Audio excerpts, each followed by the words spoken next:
waa hagaag soo dhowaada daawadayaal waxaan idiin soo gudbinaynaa warbixinno xasaasiya qorqor iyo lafta gareen oo qaatay go'aan culus kadib xogaa isa soo taraya oo sheegaya in madaxweyne xasan sheekh maxamuud uu heshiis la gelayo puntland iyo jubbaland waxayna sheegeen in tallaabo qaraar ay markaasi qaadi doonaan haddii villa soomaaliya ay la heshiiso maamul goboleedyada jubbaland iyo puntland.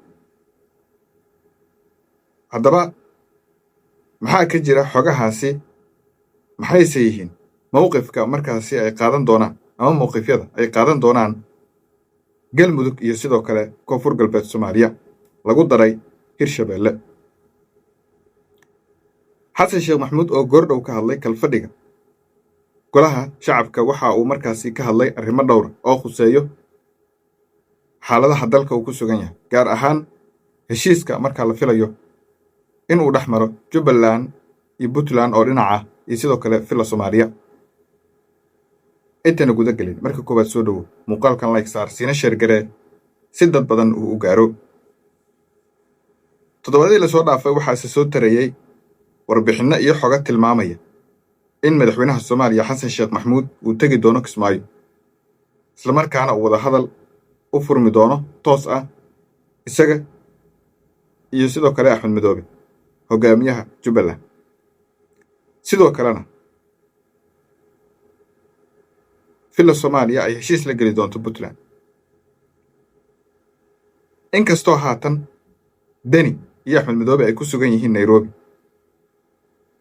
oo saacadihii lasoo dhaafay ay lahaayeen kulamo xasaasiya oo ay uga hadlayeen sida ay u wajahayaan villa soomaaliya iyo sidoo kale waxyaabaha ay rabaan in ay markaasi ka midaysnaadaan, ayaa waxaa xogaha ay tilmaamayaan in ay qaateen hal mowqif oo adag oo ah in dowladda federaalka soomaaliya ay aqoonsato doorashadii ugu dambeysay ee axmed madoobe, sidoo kalena ay fasaxdo kabkii miisaaniyadda oo muddo ka xyirnaa jubbaland.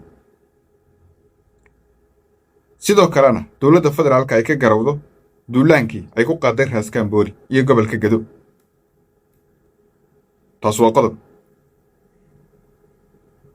madaxweynaha waxa uu sheegay isagoo goordhow ka hadlayay kalfadhiga golaha shacabka in wax walba ay ku dhammaynayaan wadahadal islamarkaana xoog iyo xabad marnaba aan lagu abbaari doonin.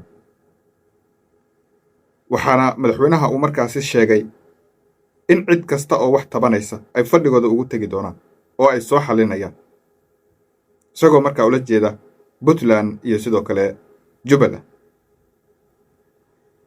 maxay tahay marka caqabadda kale ee villa soomaaliya haatan ay wajahayso ee markaasi kaga imaanayso maamul goboleedyada markii hore la xulafada ahaa xasan sheekh? qorqor iyo lafta gareen ayaa waxaa xoguhu ay sheegayaan in ay ka xumaadeen in xasan sheekh maxamuud oo wakhti adag ay garab istaageen in wakhtigan uu kismaayo si fudud ku tago, mowqif deg dega uu qaato, islamarkaana uu aqoonsado axmed madoobe doorashadiisii. waxayna sheegeen in go'aanno qaraar ay iyaguna qaadan doonaan maadaama axmed madoobe iyagoo shirkii fadhiya ee muqdisho uu uga kacay markaasi uga tegey kismaayo tegey doorasho markaa qabtay ku guulaystay doorashadii. in xasan sheekh uu go'aan markaasi qaato tago kismaayo in ay iyaguna tallaabo deg dega ay qaadi doonaan. ma cadda tallaabadaas, mana faahfaahin sidaan xogta markaasi aan ku haynno ay ogaatay durdurka wararka. sidoo kale waxaa jira xoga markaasi tilmaamaya oo sheegaya in maamulladan waa galmudug iyo sidoo kale koonfur galbeed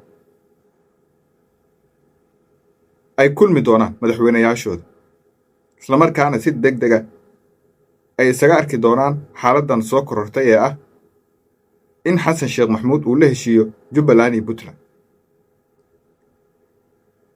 maxaa dhici karaa marka? iyagana ma mowqif gaar ay qaadan doonaan, doorashooyin ayay qabsan doonaan, dowladda federaalka ayay xiriirka u jari doonaan si la mid ah jubbaland iyo puntland hore u sameeyey? waa su'aalaha ay badi dadka isweydiinayaan. xildhibaano ka tirsan koonfur galbeed oon la xiriirna waxay noo sheegeen in maamulkooda uu mowqif adag qaadan doono maadaama xasan sheekh maxamuud uu tallaabo isaga u gaara u qaado islamarkaana uusan kala tashan hogaamiyayaasha koonfur galbeed lagu daray galmudug. haddaba qaybta faallada noogu reeb fikirkaaga tallaabada ay qaadi karaan galmudug iyo koonfur galbeed muxuusan noqon karaa go'aankooda. mahadsanidin.